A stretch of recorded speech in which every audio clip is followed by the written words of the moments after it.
Bonjour, c'est toujours moi, l'actrice secrète, encore pour vous parler de la prière, parce que je vous ai dit que pendant 2 semaines, nous parlerons de la prière. Comme je l'ai dit la semaine dernière, j'ai vraiment insisté sur l'importance de prier le matin et le soir. Donc, rapprochez-vous de ma vidéo précédente où il est dit pourquoi on me demande de prier. Ce sont des prières très importantes. Mais maintenant, je vais vous expliquer un peu la méthodologie. Ce n'est pas la seule façon de prier. Mais disons qu'en général, c'est la méthodologie de prière qui peut être adaptée à tout le monde.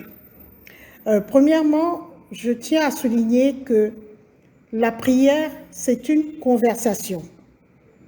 J'insiste là-dessus parce que lorsque j'étais jeune, j'étais dans une église, j'étais dans un culte catholique, je ne vais pas insister là-dessus, j'étais même dans une école catholique, et on nous avait appris des prières qu'on devait réciter par cœur. Et je me rappelle que quand j'étais jeune, on les récitait, ok, on avait des belles chansons, des belles mélodies et tout, mais on ne sentait pas vraiment la présence de Dieu. Effectivement, c'est une récitation, c'est comme si on récitait Demain dès l'aube, alors où blanchit la campagne, etc. C'est comme si on récitait une fable de La Fontaine, c'est comme si on récitait, je ne sais pas, mais si je prends un exemple par rapport à une fable de La Fontaine, le corbeau et le renard par exemple, mais La Fontaine, il n'est plus là. Quand je récite la fable de La Fontaine, je ne fais que reproduire les mots de Jean de La Fontaine, mais je ne parle pas avec lui. Or, la prière, c'est une conversation avec Dieu, c'est-à-dire qu'on veut parler à Dieu et on veut qu'il nous réponde sur les questions que nous avons en tête, sur les vœux que nous voulons accomplir, etc. Donc, il faut nécessairement qu'il s'agisse d'une conversation.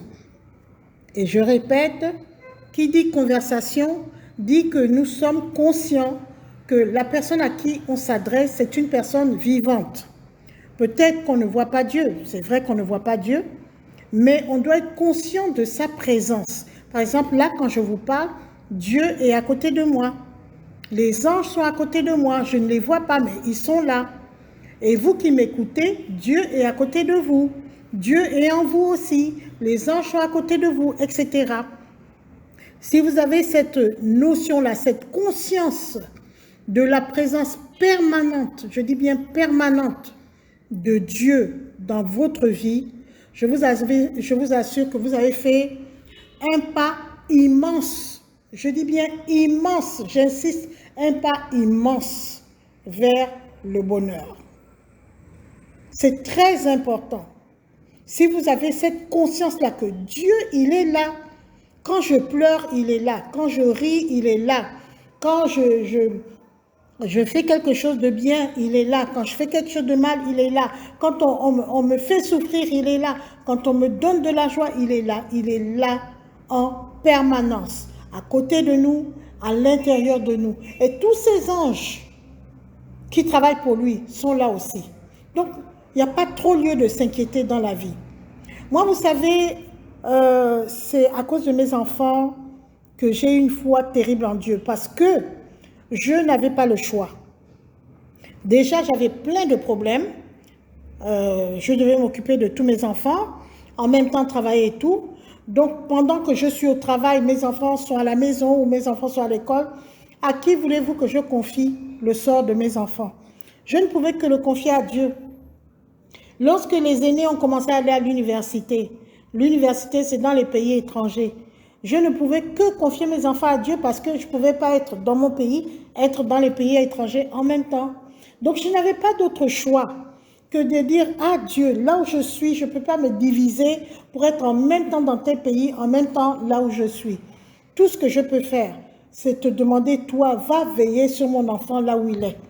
Protège-le, encadre-le, donne-lui des bons conseils, entoure-le des meilleurs amis. Vraiment, sois vraiment sa maman là-bas, son papa là-bas. » Et je vous assure que Dieu ne m'a jamais déçu. Tous mes enfants ont fait l'université à l'étranger. Je n'ai pas eu de problème. Je vous assure Dieu ne m'a jamais déçu. Il a protégé mes enfants à tout moment. Mes enfants n'ont pas eu de problème. Les amitiés de mes enfants, c'était les meilleures. Mais vraiment, quand vous priez, je vous assure que Dieu positionne tout. Quand vous êtes en contact avec Dieu, il positionne tout pour que vous ayez la paix du cœur, pour que vous ayez une joie parfaite. Ça, c'était une parenthèse. Je ne peux pas m'empêcher de parler de l'amour de Dieu. Je suis désolée, des fois, je déborde. Aujourd'hui, je voudrais vous parler donc de la méthodologie. Donc, la prière, c'est une conversation. Et vous vous rendrez compte que lorsque vous allez commencer à prier avec cet état d'esprit en se disant « je m'adresse à quelqu'un », vous allez vous rendre compte qu'au cours de la prière, de nouvelles idées ou des nouvelles paroles vont venir dans votre esprit que vous allez sortir, mais que vous n'aviez pas prévu de sortir. Je ne sais pas si vous est déjà arrivé de prier pour un motif et au cours de la prière, vous déviez sur autre chose. Vous dites, mais ce n'est pas de ça dont je voulais prier au départ. Mais ça, c'est la réponse de Dieu.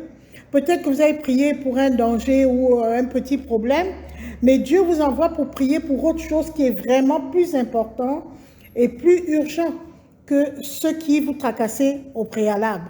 Vous voyez? Des fois, vous pouvez prier, vous êtes triste, vous avez des larmes et tout, et au fur et à mesure que vous priez, vous sentez une paix intérieure. Ça aussi, c'est la réponse de Dieu. Non seulement vous sentez une paix intérieure, mais vous vous dites que, mais en fait, le problème a une solution, et voilà la solution. Et vous vous rendrez compte que quand vous avez fini de prier, mais vous vous dites, mais pourquoi je paniquais?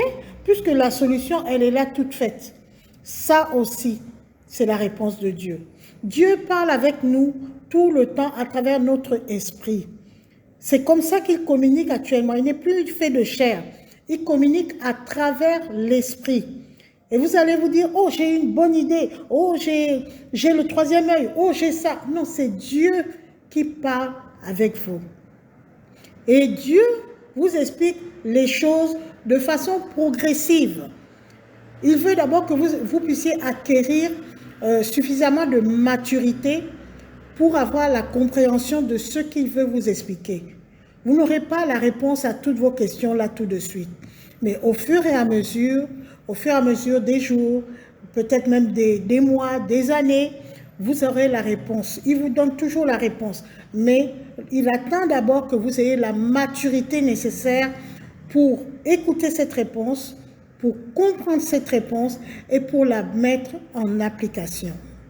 Maintenant, nous allons nous demander quelle attitude avoir lorsque l'on prie.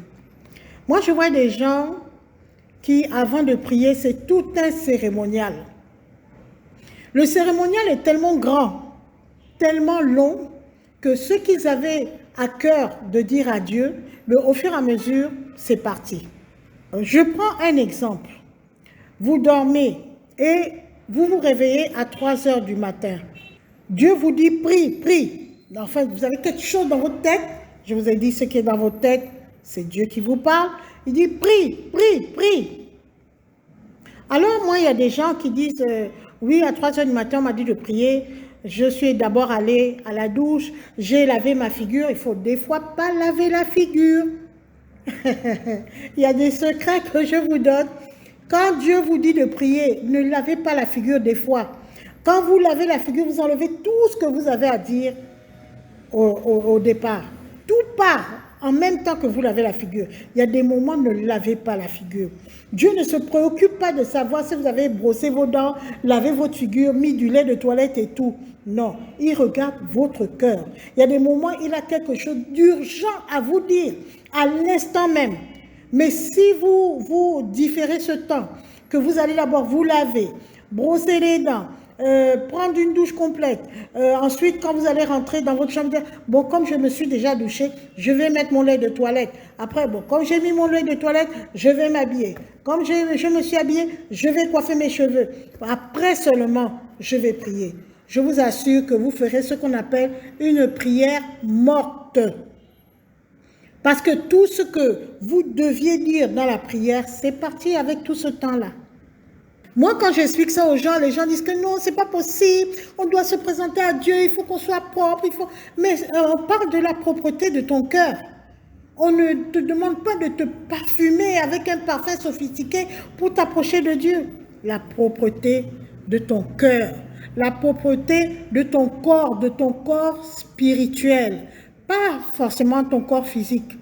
Sinon, je vais vous donner un exemple. Admettons que vous soyez en danger. Vous êtes à la route et vous vous trouvez entouré, par exemple, de bandits. Vous êtes trompé de route, vous vous trouvez entouré de bandits. Et il y a une voix qui vous dit, prie, prie, prie. Vous allez dire que non, attendez, je m'en vais d'abord laver la figure, je m'en vais brosser les dents, je m'en vais peigner les cheveux, je m'en vais mettre les beaux habits, je m'en vais me parfumer. Non. Il y a des moments, il faut prier sur le champ. Quand Dieu te dit prie, tu pries. Tu pries à l'instant T. Même si tu es en voiture. Moi, ça m'est déjà arrivé, je suis en voiture. J'ai un problème, peut-être je dois le résoudre au tribunal ou je ne sais quoi. Et pendant que je conduis, Dieu me dit prie, prie. Et il y a même des moments, je peux arrêter la voiture, je reste, je m'accoude sur le volant, je commence à parler, je commence à prier, prier, prier, prier. Et après, je redémarre et tout va très bien. Mais il y a des moments, je n'ai même pas le temps de garer la voiture. À l'instant même, je me mets à prier. Peut-être il y a des gens qui vont me croiser, ils vont dire, oh, mais tu étais en train de parler seul. Mais non, je ne parlais pas seul, j'avais une urgence. J'avais une urgence et il fallait que je prie avant peut-être d'arriver au lieu où je devais arriver. Donc, c'est pour vous dire que normalement, Dieu ne regarde pas tout ce qui est cérémonial, tout ce qui est externe et tout. Il regarde en premier lieu l'état de ton cœur. Lui, ce qui est important, c'est ce que tu as à lui dire. C'est lui-même qui a dit, demandez et je vous donnerai. C'est lui-même qui a dit de l'appeler en tout temps. C'est lui-même qui a dit, dès qu'on a un problème, de lui faire signe. C'est lui-même qui a dit ça dans sa parole. Il n'a pas dit, avant de demander, tu vas t'habiller, tu vas laver le corps, tu vas laver les cheveux, tu vas quoi. Non, il n'a pas dit ça. Donc, lorsque le Saint-Esprit te met à cœur de prier, prie sur le champ. Tu ne sais pas si quand tu pries là, tu es en train d'éviter peut-être un accident de voiture. Que ce soit dirigé contre toi, contre un membre de ta famille ou même contre une tierce personne. Parce que je voulais vous dire aussi que votre prière n'est pas forcément, lorsque Dieu dévie votre prière, ce n'est pas forcément par rapport à vous. Dieu il peut peut-être dire que il faut que cette personne-là qui a l'habitude de communiquer avec moi, donc qui a une grande puissance spirituelle, parce qu'au fur et à mesure que tu pries, tu acquiers une grande puissance spirituelle, mais il y a un danger, il y a quelqu'un qui est en danger, par exemple, son voisin est en danger, un exemple, hein. Son voisin est en danger, mais le voisin là ne prie jamais, il faut prier, et Dieu peut vous mettre à cœur de vous lever, de prier, vous allez dire des choses, après vous allez dire, mais ça ne me concerne pas, mais ça ne te concerne pas, oui, mais ça concerne peut-être ton voisin. Ça concerne peut-être quelqu'un qui est même à des kilomètres de toi, mais qui a vraiment besoin de cette prière. Tu peux aussi avoir un voisin ou quelqu'un dans ton environnement qui verse des larmes parce que la personne est dans la tristesse la plus totale, même dans la dépression. Et Dieu va te mettre à cœur de prier pour cette personne-là. Parce que la personne est dépressive. Dieu va te mettre à cœur, tu vas commencer à dire que oui, je prie pour tous ceux qui sont malades à l'hôpital, alors que tu n'as personne actuellement malade à l'hôpital. Je prie pour ceux qui vont peut-être, on va peut-être les licencier, je prie pour ceux qui sont en train de chuter, c'est-à-dire c'est une personne qui est en train de vouloir commettre l'adultère, je prie pour que la personne ne commette pas l'adultère et tout. Ce n'est pas ton cas, mais c'est le cas de quelqu'un. Et ta prière peut empêcher justement qu'une personne tombe dans des sales problèmes. Donc, lorsque Dieu te met à cœur de prier, laisse d'abord tout ce qui est autour. Isole-toi intérieurement. Je ne sais pas comment vous dire. Moi, j'ai appris à m'isoler quand j'étais au lycée. Comme mes parents me déposaient très tôt, puisque ma mère travaillait à la banque, elle me déposait très tôt. J'étais parmi les premiers élèves à arriver au lycée. Et on nous mettait, nous les premiers, je n'étais pas la seule, nous les premiers, on nous mettait en salle d'études. Vous connaissez la salle d'études. Dès que le surveillant ou la surveillante sort, on commence à bavarder. Et moi, j'avais cette possibilité-là de m'isoler et devant tout un brouhaha, je continue, j'étudie ma leçon. Et ça me sert jusqu'à présent. Vous savez, il y a des comportements que vos enfants vont avoir, ça va les servir plus tard. Plus tard, moi à l'époque, c'était comme ça, parce que j'aimais l'école. Mais aujourd'hui, ça me sert. Je peux être même au marché, même dans un marché.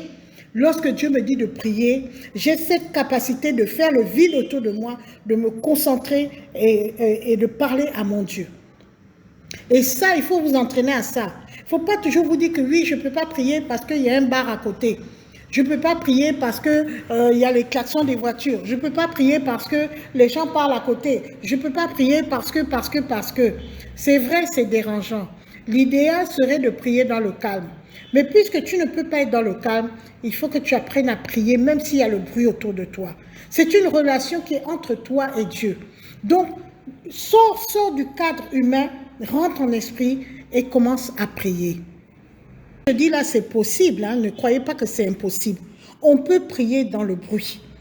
On peut prier dans la voiture. On peut prier n'importe où. L'idéal, bien sûr, serait d'être dans une salle, de prier dans le calme et tout. Mais des fois, ce calme-là, on ne l'a pas. Surtout dans des maisons, par exemple, où il y a beaucoup d'enfants. Vous avez un bébé, vous avez un enfant de 2 ans, l'autre de 5 ans, 6 ans, 15 ans. Et il regarde la télé. Le bruit de la télé, même si vous allez dans votre chambre, le bruit de la télé vous dérange et tout. Vous allez dire que vous n'allez pas prier à cause de ça? Non. S'il faut prier, il faut prier. Même si les enfants ont mis la télé, vous demandez de diminuer la télé, mais vous aurez toujours un enfant en bas âge qui va pleurer, qui va ceci, qui va cela. Vous dites seulement aux enfants, écoutez, je prie, hein, les aînés, occupez-vous des petits, ou bien la nounou, occupe-toi des petits, ou mon mari, occupe-toi des petits, ou ma femme si vous êtes un homme. Pendant que je prie, donnez-moi 10 minutes, 15 minutes, etc., pendant que je prie. Voilà. Donc, il n'y a pas d'attitude particulière. Avant, quand j'allais dans les églises de réveil, j'avais aussi un problème. Vous savez, moi, je suis un peu grosse. Je peux même dire que je suis grosse. Et donc, j'ai du mal à me mettre à genoux. Parce que j'ai vraiment des douleurs aux genoux. Mais dans cette église-là, c'était infernal. Quand c'était le moment de prière, il fallait obligatoirement se mettre à genoux. La maman pasteur, elle était mince. Les évangélistes étaient minces. Moi, je suis grosse et j'ai mal aux genoux. Je ne pouvais pas me mettre à genoux. À chaque fois, il citait, oui, mettez-vous à genoux. Il faut se mettre à genoux devant Dieu. Il faut s'humilier devant Dieu. J'ai dit, si je me mets à genoux, je vais plutôt me concentrer sur la douleur de mes genoux plutôt que sur ce que j'ai à dire à Dieu. Donc, je restais debout. Mais comme je vois que ça dérangeait l'assemblée, je ne suis plus allée dans cette église-là. Ceci pour vous faire comprendre que vous pouvez vous mettre à genoux si vous avez envie de vous mettre à genoux, si vous pensez que vous arrivez à mieux prier à genoux. Vous pouvez vous mettre assis si vous pensez que vous pouvez vous prier mieux assis. Vous pouvez vous mettre debout si vous pensez que c'est mieux. Vous pouvez même prier en marchant. Il y a des gens qui, pour prier, ils sont obligés de marcher, de faire des pas, aller, revenir et tout. C'est comme ça qu'eux, ils arrivent à prier. Il y a des gens qui préfèrent même prier à ras de terre, c'est-à-dire ils se mettent à plat ventre sur le sol et c'est comme ça qu'ils aiment prier. Chacun a sa méthode. Ce qui est important, c'est la communication avec Dieu. Que tu pries couché haut, debout haut, assis, je ne sais pas, même en courant ou je ne sais quoi. L'important, c'est que tu puisses communiquer vraiment, être au diapason avec Dieu, être en phase avec l'Esprit de Dieu. C'est ça qui est le plus important. Bien entendu, si tu pries le matin, essaye de le faire avant que tout le monde se réveille. C'est pas facile, des fois tu es fatigué et tout. Bon, de préférence, fais-le avant que tout le monde se réveille. Ça casse un peu le sommeil, mais c'est ainsi. Des fois, c'est un problème quand tu es en couple. Et c'est pour ça que c'est bon d'épouser une personne qui a la même foi que nous. Parce que quand vous allez vous réveiller 3 heures du matin ou 4 heures du matin pour prier, le conjoint ou la conjointe, ils vont comprendre. Et même s'ils comprennent, ils vont aussi peut-être vous accompagner dans la prière. Eux aussi prendront l'habitude de prier. Mais si vous êtes en couple avec un conjoint qui vraiment, ça l'énerve quand vous vous mettez en prière, ou un conjoint qui, pendant que vous êtes en train de prier, il est en train de vous faire du bruit, ou il est en train d'allumer la télé pour suivre un match de football, pour vous perturber, ou un conjoint qui sent l'alcool, qui vient, il est ivre, il vous embête pendant que vous priez, là c'est le problème. C'est pour ça qu'on dit qu'il faut se marier intelligemment. On n'épouse pas quelqu'un parce qu'on nous a demandé en mariage où on veut se marier. Il faut bien choisir son conjoint. Et c'est pareil pour le soir. Ce n'est pas quand les enfants sont encore debout et que le bébé n'a pas encore pris sa dernière tétée et que les enfants de 5 ans, 6 ans n'ont pas fini leur devoir. Ils sont en train de courir dans la maison et tout, que vous allez faire votre prière du soir. C'est quand même mieux d'attendre quand tout le monde est couché pour prier. C'est vrai que ça va vous faire dormir tard, mais ça vaut le coup quand même. Et ce n'est pas tous les jours peut-être que vous allez prier très très tard. Il y a des jours où les enfants sont calmes au salon. Vous pouvez prier assez tôt dans la soirée et dormir aux heures normales. Mais de préférence, faites-le le soir pour être bien concentré, dire tout ce que vous avez à dire et plonger vraiment toutes vos familles dans le sang de Jésus. Maintenant, qu'est-ce qu'on doit dire dans la prière? Ça, c'est important. L'histoire de récitation, là, je vous salue Marie, blablabla, là, pour moi, je ne sais pas pour vous, peut-être pour vous c'est bon, mais pour moi, désolé, je ne peux plus me plier, comment on dit, me plier, voilà, à ce genre de cérémonial. Notre Père qui est aux cieux, que ton nom soit... Non, ça, pour moi, ce sont des récitations, mais c'est pour moi. Chacun a sa façon de faire. Moi, je vous donne ma manière de faire. Je ne juge pas, je ne critique pas. Mais moi, personnellement, je me dis, qu'est-ce qu'on peut dire à Dieu? Ben, on lui dit tout. Quand je dis tout, c'est tout. Ce qui nous plaît, on lui dit. Ce qui nous tracasse, on lui dit. Si on a des questions, on lui dit. Si on a besoin d'aide, on lui dit. Si on veut le remercier, on parle. Tout quoi. Je ne sais pas. Tout ce qui est dans votre esprit au moment de la prière, vous lui dites. Vous pouvez prier pour tout ce qui existe sur cette terre.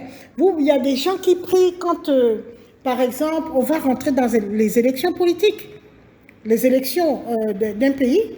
Tout le monde sait que pendant les élections, c'est fort dans nos pays africains. Mais vous priez. Oh Seigneur, je veux qu'il y ait la paix, je veux machin. Vous voyez, ce n'est pas une récitation. Vous dites ce qui est dans votre cœur. Je veux que les élections se passent bien, Seigneur, apporte ton onction, etc., etc. Vous voyez, là, ce n'est pas une récitation. C'est ce qui vous tracasse que vous êtes en train d'exprimer de vive voix à Dieu. Est-ce que vous comprenez? Si vous avez la joie, oh Seigneur, je suis content aujourd'hui, vraiment, la journée était bien, on a tous été heureux. Vous le dites, Seigneur, vraiment j'ai un problème. Demain je suis convoqué aux impôts. Ou demain je suis convoqué au tribunal. Je ne sais pas, j'ai commis une erreur. Mais j'ai besoin de ton aide pour que si je dois être puni, que vraiment comment on appelle ça?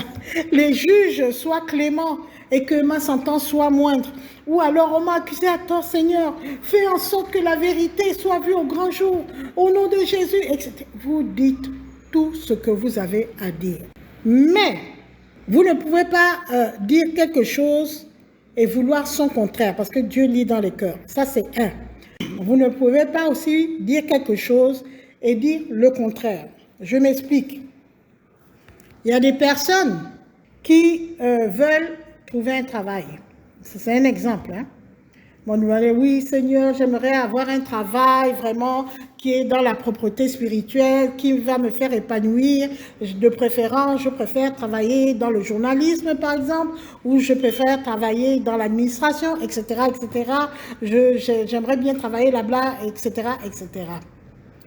Et vous dites que propreté spirituelle, mais le travail que vous demandez, c'est un travail où vous dites que oui, si je travaille là-bas, Seigneur, j'aurai beaucoup d'argent, hein, je vais être célèbre, je vais avoir des bons réseaux, puisqu'on parle maintenant de réseautage, de réseauter et tout, je vais fréquenter les grands types et tout et tout. Là, il y a quelque chose qui ne va pas, vous voyez. Vous embrouillez Dieu. Je vais donner un autre exemple. Il y a des gens qui vont demander une femme. Seigneur, donne-moi une épouse, vraiment je veux une épouse qui soit bien, qui soit vraiment, qui ait la crainte de Dieu, etc., etc. Vraiment, Seigneur, mais je veux qu'elle soit belle, je veux qu'elle soit riche aussi. Hein, si elle n'a pas d'argent, ne m'amène pas cette épouse-là. Je veux à tout prix qu'elle soit belle, qu'elle soit de teint clair, hein, qu'elle soit comme ça, qu'elle soit... Beaucoup d'exigences.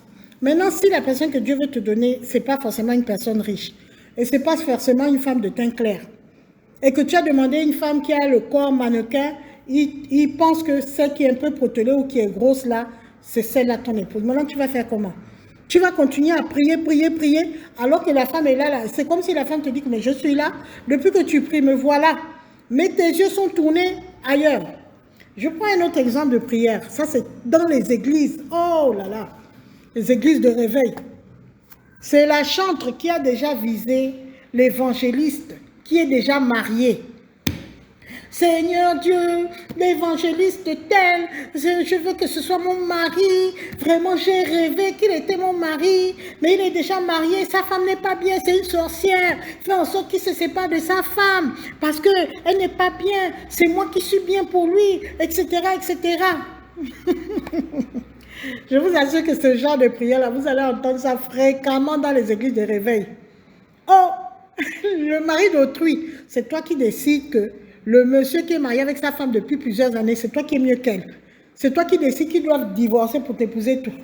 Ah, pardon. Il y a de ces choses. Hein. Donc, il y a des choses, tu embrouilles Dieu, quoi, en fait. Il y a aussi ce genre de prière. Aujourd'hui, tu vas demander quelque chose. Demain, tu vas demander son contraire. C'est ça aussi.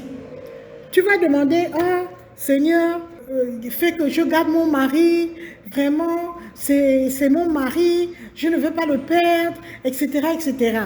Le lendemain, tu vois ta copine, elle s'amène avec un homme vraiment fringué, beau, comme je ne sais pas quoi, enfin, beau, entre guillemets. Tu fais le lendemain la prière que Seigneur, je ne veux plus de mon mari, il a un gros ventre, il n'est même pas beau, hein? Donne-moi un mari beau comme celui de ma copine. Le surlendemain, tu viens, oh Seigneur, mon mari, il a entendu ma prière, maintenant il est fâché, il veut me quitter, fais qu'il ne me quitte pas. Voilà, vous embrouillez Dieu. Quand vous parlez à Dieu, soyez clair, net et précis. Demandez exactement ce que vous voulez. Vous n'allez pas demander, je veux un mari, mais je veux qu'il soit noir, costaud, mais pas trop costaud. Je veux qu'il... En fait, même quand je parle là, je suis en train de rire parce que ça m'amuse. Les prières des gens, des fois, ça me dépasse. Bon, bref, je pense que vous avez compris ce que je voulais dire par là. Soyez clair, net et précis. Et demandez ce qui relève de la parole de Dieu. C'est pour ça qu'il est important de connaître la parole de Dieu. Je vous ai donné l'exemple de la dame chantre qui est amoureuse, par exemple, du pasteur et qui décide de son plein gré que maman pasteur, c'est une sorcière et que c'est elle qui devait être la meilleure épouse du pasteur. Donc ça, c'est pas bon. Vous pensez que c'est dans la parole de Dieu.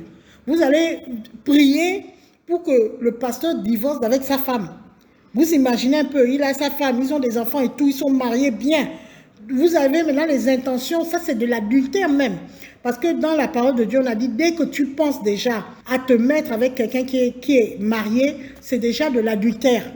Ou si toi-même tu es marié, tu penses déjà, tu regardes déjà une autre fille, c'est déjà de l'adultère. C'est déjà de l'adultère, je suis désolée. Donc tu es déjà dans le péché, tu n'es plus dans la parole de Dieu. Et si, par mégarde, le pasteur divorce avec sa femme et vient t'épouser, il faut savoir que ça là, c'est l'œuvre du diable. Parce que le diable, il écoute aussi nos paroles. Hein. Quand on parle, il écoute les paroles. Quand il voit que tu as mis une parole qui n'est pas dans le plan de Dieu, il dit, oh, merci beaucoup, je prends, je vais mettre ça à exécution. Tu vas faire en sorte que le pasteur va divorcer. C'est toi qui vas épouser. Mais quand il va t'épouser, là, c'est le feu. Je dis bien le feu que tu vas rencontrer. Parce que Dieu n'est plus dedans. Ça, c'est le diable maintenant qui est dedans. Donc, tu peux tout dire. Tout dire. Moi, je ne veux pas te dire ce qu'il faut dire. C'est ce que tu as à cœur au moment T, quand tu te mets en prière, tu dis tout. Tu dis tout ce que tu as à dire. Mais, je voudrais insister sur certains points. Si tu es père ou mère de famille, dans tes prières, que ce soit le matin, le soir, n'oublie jamais, je répète encore une troisième fois, quand je parle 3 fois là, c'est que c'est très important, il faut que ça rentre vraiment dans votre cerveau. N'oublie jamais de prier pour chacun de tes enfants. Quand je dis chacun, Si tu as 20 gosses, ça fait ton problème. Si tu as 4, c'est facile. Quand je dis chacun, c'est que chaque personne est un individu. Tu ne peux pas dire, je prie pour mes enfants. Non. Je prie pour ma fille, Françoise, parce que machin, etc. Je prie pour mon fils, David, pour qu'il trouve du travail. Je prie pour mon autre fille, Caroline, ou bien Vanessa, pour qu'elle arrête sa vie de débauche. Je prie pour mon autre fils, René, pour qu'il arrête l'alcool. Enfin, je crois que vous comprenez ce que je veux dire. Vous priez pour chacun de vos enfants et vous mettez chacun de vos enfants dans la main de Dieu. Ça, c'est important. N'oubliez jamais, surtout dans la prière du soir, n'oubliez jamais de confier vos enfants dans la main de Dieu. Peut-être que le lendemain ou au moment où vous priez, l'enfant est prêt de faire une bêtise et que votre prière, là où vous êtes, même si l'enfant se trouve dans un autre continent, le Seigneur va agir. L'enfant va dire, oh, pourquoi je veux même faire cette bêtise-là? Non, je ne la fais pas. Vous ne savez pas, la parole, la puissance de la parole, quand on dit la parole se fait chair, il faut faire très attention. La puissance de la parole, vous ne pouvez pas savoir comment elle peut aller à des kilomètres. Elle n'a pas besoin de visa, pas besoin de billet d'avion ou quoi que ce soit. La puissance de la parole, ça peut vraiment changer des choses. Et c'est pour ça qu'il est important de sortir des bonnes paroles de sa bouche. Ne sortez pas des paroles de malédiction. Même si vous êtes père ou mère, l'histoire que si tu sors, je te dis de ne pas sortir. Si tu sors, tu vas voir ce qui va t'arriver. Ça là, enlevons ça. Nous les mamans là, on aime dire ça. Enlevons ça de nos bouches. Définitivement, même les papas, enlevons ça de nos bouches définitivement. La parole se fait chère, je vous assure. Faisons très attention à ce qui sort de nos bouches. Donc, je disais qu'il faut tout dire, tout ce qu'il y a à dire. Et quand tu as fini de prier, il faut remercier Dieu. Parce qu'il nous a dit dans sa parole que tout ce que nous demandons, considérons que nous l'avons déjà. Donc, remercions Dieu pour ce qu'il va nous donner là à l'instant T ou dans quelques jours, etc. Et vous allez voir que tout va bien se passer. Tout va bien se passer. Vous demandez tout de façon claire, précise, pour que Dieu sache exactement ce que vous voulez, qu'il soit vraiment bien informé sur vos désirs profonds, sans cacophonie. Et quand c'est bien clair, vous allez voir que l'exécution, même le résultat même est rapide. C'est d'autant plus rapide que ce que vous avez demandé est clair et c'est d'autant plus rapide que votre état d'esprit, votre cœur aussi est propre et que vous êtes prêt pour recevoir la bénédiction. Je vais vous donner un autre exemple. Quand vous priez, très fréquent aussi dans les églises, Seigneur, donne-moi le mari. Tout le monde veut se marier, hein, parce que Dieu nous a conçus pour vivre en couple. C'est vrai qu'il y a beaucoup de gens qui vivent en foyer monoparental, mais ce n'est pas le plan de Dieu. Le plan de Dieu, il a dit, il vaut mieux être à deux que seul. Mais ça ne veut pas dire que si tu es seul, tu es dans le péché. Non, il ne faut pas mal interpréter les choses. C'est mieux d'être à deux, parce qu'il y a tellement de problèmes dans la vie, que si vous êtes à deux, l'un soutient l'autre, c'est bon. Mais quand vous êtes seul, c'est difficile. C'est très, très difficile et vous pouvez parfois prendre les mauvaises décisions. Donc, c'est mieux d'être à deux. Donc, dans les églises, souvent, on prie, « Oh Seigneur, donne-moi le mari, donne-moi un bon mari. Seigneur, donne-moi une bonne épouse, etc. etc. » Ça, ce sont des bonnes prières. Maintenant, lorsque tu as énoncé ta prière, il faut attendre la réponse. Ne va pas tout de suite aller chercher la fille que tu vises. En fait, quand tu as dit, Seigneur, donne-moi une bonne épouse, tu vises quelqu'un, tu as déjà ton option, ton idée et tout. C'est peut-être pas le plan de Dieu. Donc, il faut laisser Dieu agir.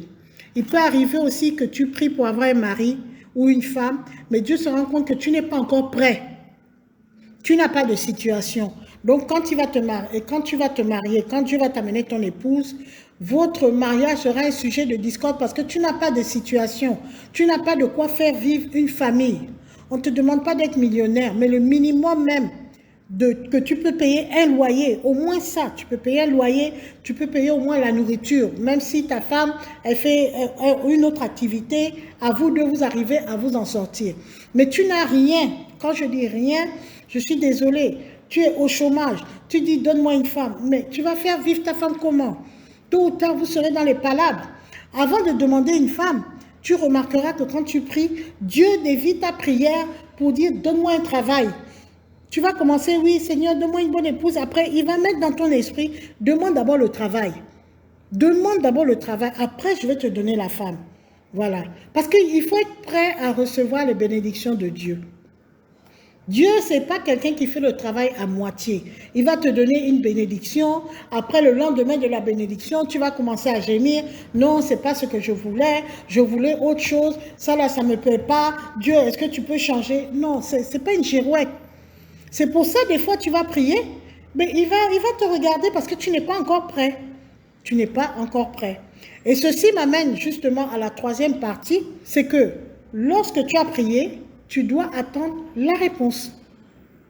Dans le livre d'Habakkuk, il avait bien dit, il a prié, il a posé des questions à Dieu, et il a dit, j'étais à mon poste pour attendre ce que Dieu me répondrait. C'est comme ça, une fois que tu as prié pour quelque chose, ou que Dieu t'a mis à cœur de prier pour quelque chose, maintenant attends la suite. Ne t'agite pas, c'est Dieu. Hein. Moi, il m'a formé. J'étais une personne tellement téméraire, tellement, comment dirais-je, impatiente, la femme qui prend les devants et tout. Mais au fur et à mesure des années, j'ai appris qu'avec Dieu, calmos, pas besoin de s'agiter.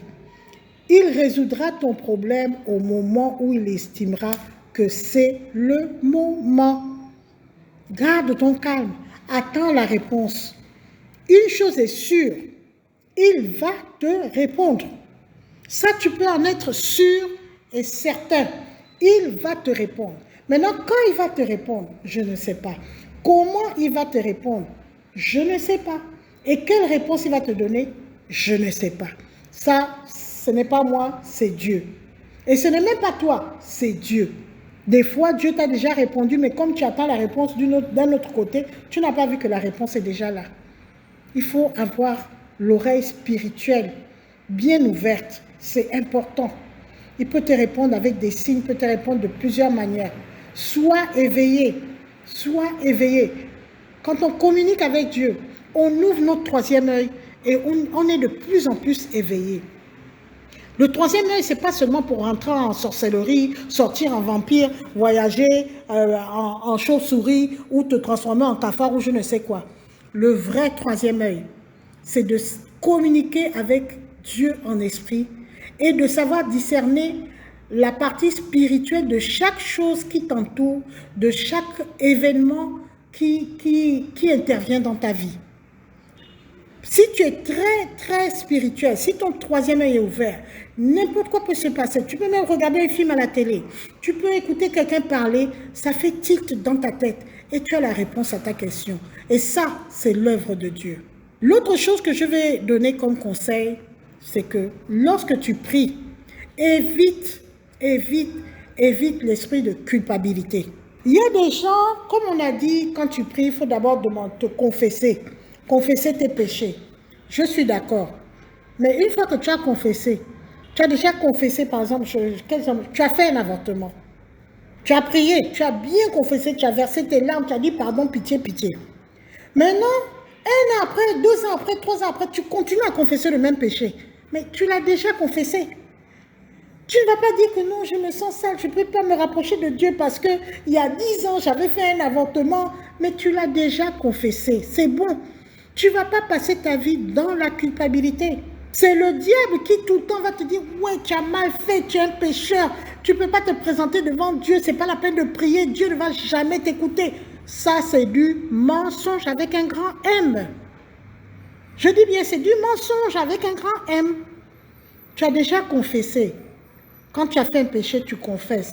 Quand tu confesses, cela suppose que tu as compris que c'était un péché et que tu ne vas plus recommencer.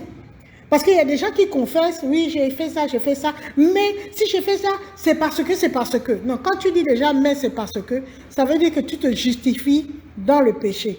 Si tu te justifies, ça veut dire que tu vas recommencer. Il y a des gens qui ont commis l'adultère. Oui, j'ai trompé ma femme, je sais que c'est un péché, mais je l'ai trompé parce que tout le temps quand je rentre le soir, elle crie sur moi. Donc, tu vas recommencer le jour où elle va recrier. Donc, ça, ce n'est pas des confessions. Une vraie confession, ça vient du cœur. Il faut vraiment que tu sentes que ce que tu as fait n'est pas bien et que tu ne vas plus recommencer. Maintenant, une fois que tu as confessé et que Dieu t'a absous, à ce moment-là, pardon, ne revient plus sur le péché-là. Ne te sens plus sale. Même quand Satan ou le diable, je ne sais pas comment on l'appelle ce bonhomme-là, va venir te dire que non, tu te rappelles, il y a 10 ans, tu as fait ça, tu as fait ça. Dis seulement à l'autre là que, excuse-moi, je suis en train de parler à mon Dieu. Garde d'abord tes histoires là pour toi. Moi, je parle à mon Dieu. Je lui ai déjà dit que j'avais mal fait. Je me suis corrigé. Maintenant, laisse-moi parler à mon Dieu tranquillement. Des fois, il faut chasser le diable. Dans la Bible, on dit résiste au diable et il s'enfuira loin de toi. Résiste au diable. Il ne faut pas tout écouter quand il vient te mettre les mauvaises pensées. Même tu peux te mettre à prier, il vient te mettre des mauvaises idées. Non, il vient te mettre l'esprit de doute. Ah, il aime trop ça. En dehors de l'esprit de culpabilité, il aime te mettre l'esprit de doute. Dès que tu vas commencer à prier, il va dire, mais non, tu n'auras jamais ça. Le travail là, c'est pas pour toi. Toi, tout ce que tu peux faire, c'est être, je sais pas moi, avoir des sous-métiers. Tu ne peux jamais aspirer à être responsable. Laisse cette prière-là. Il faut dire à Satan que s'il te plaît, dégage. Moi, je suis en train de parler à mon Dieu. Ne viens pas me perturber là. Allez, va là-bas. Il aime mettre l'esprit de doute, de doute. Il y a des gens qui prient que Seigneur, je prie pour mon mari, pour que... Pendant que tu pries, tu n'as même pas fini ta phrase. Voilà que le Satan te met que oui, mais tu te rappelles, la dernière fois, il t'a trompé. Si tu pries pour qu'il réussisse, eh bien, quand il va réussir, il va te laisser, il va aller avec une maîtresse, etc. Et puis, tu arrêtes ta prière. Peut-être que ta prière allait sauver ton mari. Mais Satan est venu te mettre l'esprit de doute au moment où tu priais. Et il faut être récalcitrant, il faut être rebelle. Rebelle. Quand tu pries, quand tu parles à ton Dieu, personne ne peut venir te mettre l'esprit de doute. Il y a même ton conjoint ou ta conjointe, pendant que tu pries, elle va venir, oui, tu pries encore pourquoi? Hein? Tu crois que ta prière là, va changer quelque chose? Ne l'écoute pas, continue seulement, même si on te traite de fou ou de folle. Reste dans la folie. Avec Dieu, il faut des fois être fou. Il faut des fois faire ce que les autres ne font pas. Il faut des fois paraître fou, paraître cinglé. Prie seulement ton Dieu. Toi-même, tu sais où tu vas arriver. Toi-même, tu sais la puissance de la personne à qui tu t'adresses. Peut-être ceux qui se moquent là ne voient pas la puissance. Mais toi, tu vois cette puissance-là. Prie sans esprit de doute, sans esprit de culpabilité. Reste concentré. Et surtout, autre chose que je vais dire aussi. Autre chose. Quand tu fais une prière, il ne faut pas aller dire à tout le monde, oh, je suis en jeûne de prière. Oh, je suis en train de prier pour tel problème. Oh, je prie pour que mon mari soit bien. Oh, je prie pour que mon enfant guérisse. Oh, je prie. Tu as besoin de dire à tout le monde. Tu n'as pas besoin de dire à tout le monde. Prie seulement. C'est toi avec Dieu. Il a dit dans le lieu secret, parle-moi, moi je te réponds dans le lieu secret. Tu n'as pas besoin d'aller ameuter tout le monde entier pour dire que tu es en train de prier. Les autres n'ont pas besoin de savoir quand tu pries et pourquoi tu pries. Ça, c'est quelque chose qui te regarde entre toi et Dieu. Après, si tu as eu le résultat, parce qu'il faut quand même donner la gloire à Dieu, tu peux dire, voilà, mon enfant était gravement malade. Je me suis mise en prière. J'ai tellement prié, aujourd'hui l'enfant est guéri. Voilà, mon frère peut-être était un ivrogne. J'ai fléchi les genoux. Aujourd'hui, mon frère a abandonné l'alcool. Voilà, ceci, cela. Là, tu peux le dire. Mais au moment où tu pries, il ne faut pas aller ameuter tout le monde. Parce qu'il y a des sorciers qui sont là pour toujours venir te... Il ne peut pas casser le plan de Dieu. Personne n'est plus fort que Dieu. Mais c'est toi qu'on peut casser. C'est-à-dire, quand tu as fini de prier, voilà maintenant l'esprit de doute qui arrive. Parce que quand tu as fini de prier, tu vas à tes occupations. Et voilà maintenant l'esprit de doute. Oh, est-ce que ça va même marcher? Oh, vraiment? Pourquoi j'ai même prié pour lui? Il est tellement mauvais. Pourquoi j'ai prié pour mon mari? Il n'a qu'à rester avec ses maîtresses, je m'en fous. Voilà, c'est là où Satan, le diable, vient semer. semer les mauvaises choses et toute ta prière maintenant c'est parti dans zéro. Voilà. Je crois que j'ai pratiquement fait le tour de la question. Les conseils que je t'ai donnés, j'espère que tu vas les mettre en application. Parce que moi, je n'aime pas qu'on m'écoute pour m'écouter. Hein? J'aime qu'on m'écoute, on met en application. En plus, si tu es intelligent ou si tu es intelligente, écoute-moi, mets en application. Toi-même, un jour, tu prendras YouTube, tu vas témoigner que j'ai fait ça, j'ai fait ça, j'ai fait ça. Voilà ce que j'ai obtenu. Si tu mets en application, je t'assure, 99% de tes problèmes, je ne dis pas qu'ils vont disparaître, mais je dis qu'ils vont trouver des solutions. Et des fois, des solutions tellement simples que toi-même, tu seras étonné. Fais-moi confiance. Rapproche-toi de Dieu. Si quelqu'un vient te dire que Dieu n'existe pas, peut-être il ne sait pas que Dieu existe. Ou alors, il sait que Dieu existe, mais il sait que lorsque tu vas te rapprocher de Dieu, il ne pourra plus jouer avec toi comme il est en train de jouer. Donc, ne l'écoute pas. C'est toi avec Dieu, c'est vous deux. C'est pas toi, Dieu, tel, ton conjoint, ta maîtresse, ton ceci, ton cela. Non, toi avec Dieu. Voilà. Je pense qu'avoir tout dit. Je suis contente de l'avoir dit. Ça me plaît beaucoup parce que moi-même, ça me fait plaisir. Et encore une fois, je te dis au revoir et que Dieu, à qui tu vas parler ce soir, te bénisse. Au revoir.